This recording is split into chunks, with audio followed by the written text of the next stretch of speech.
Let my people go and watch more YouTube videos. Hey buddy, it is I, your friendly neighborhood Rabbi John Carrier, and I'm here today to give you tools and traditions for a life of greater meaning, joy, human connection, and personal growth. And these things work whether you are Jewish or not Jewish or merely Jew curious. And in today's episode of Know Your Bible, we're going to talk about the book of Shemot, or Exodus. Exodus is, I think, a fancy Greek word, Latin, which means getting out of someplace, which has no relation at all to the Hebrew name of Shemot. Shemot means names, because it begins with a list of the names of all the descendants of Abraham, or Abraham, who settled in Egypt at the behest of the great-grandson who did very well for himself, Yosef, or Joseph, the coat guy, the dream interpretator. He'd done very well for himself in the kingdom of Egypt, invited all his family to gather around him, and they did. And that's where they settled and had a lot of babies. Babies on babies on babies.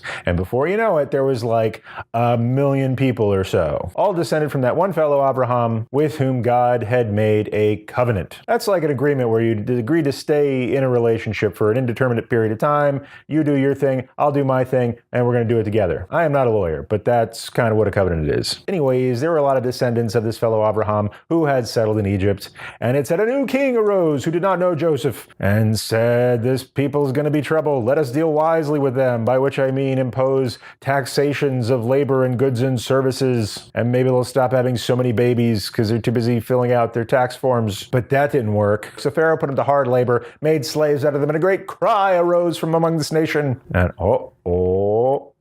God heard that cry and remembered the covenant with Abraham and said, I need to send somebody. So he picked this one guy named Moses and said, I have a special job for you. I need you to go to the king of Egypt. I need you to go to this fellow named Pharaoh and tell him to let your people go or else. And so Moses did with the help of his spokesperson brother, Aharon, also known as Aaron. And their sister Miriam helped him out also. And they went to Pharaoh and said, let my people go. And he said, no. And then there were 10 plagues, and it was awful for the Egyptians. And eventually Pharaoh relented and the people left. And Pharaoh regretted this decision immediately and sent chariots after them. And so they run into a dead end. They run into the Yam Suf, sometimes called the Red Sea, actually is the Sea of Reeds. Very poor translation there. And so they got a sea in front of them, chariots behind them, maybe even a camel. So God split the sea so that they could walk through, and they did. And as soon as they got to the other side with all the chariots still in the seabed, whoosh, and they took out their tambourines and started singing, and then they were like, now what? We are a free people. Thanks to this covenant that we have with God, we can do anything we want. But what should we do? And God was like, I'm glad you asked, and said, keep walking till you get to this mountain called Horeb or Har Sinai or Mount Sinai.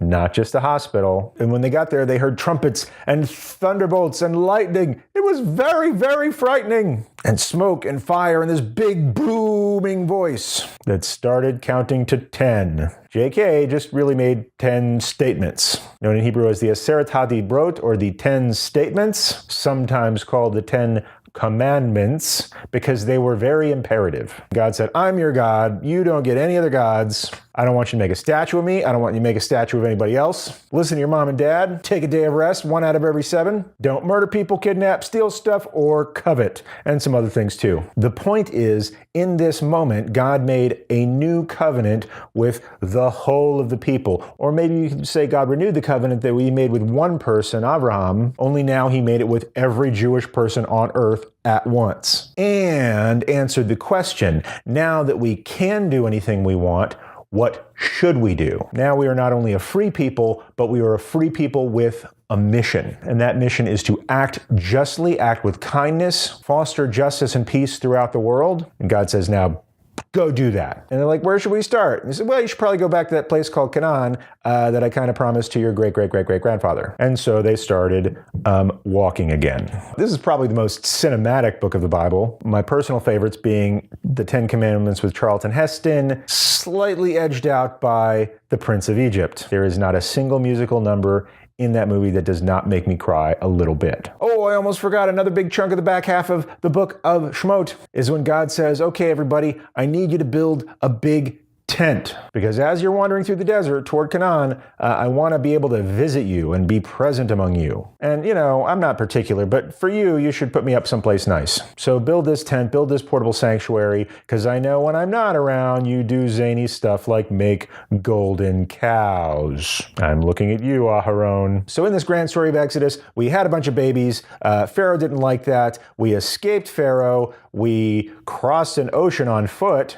We got to a mountain, got terrified, and got a new covenant out of it. Plus, we started to make a really fancy tent. In the next book of the Bible, we'll learn exactly how to behave in that tent. Or more importantly, how to bring holiness to our lives here on earth. Tune in next time where you will get to know your Bible via the book of Vayikra or Leviticus. Thanks for watching this video, buddy. If you want to make sure you see the next one, don't forget to mash my face. Click on the picture of my face to ensure that you are subscribed and you will automatically be notified when the next video comes out. If you can't wait, watch another video right now. And if you really want to jumpstart your process of having a life of greater meaning, joy, human connection, and personal growth, download this handy guide that I prepared just for you. Until next time, buddy, peace.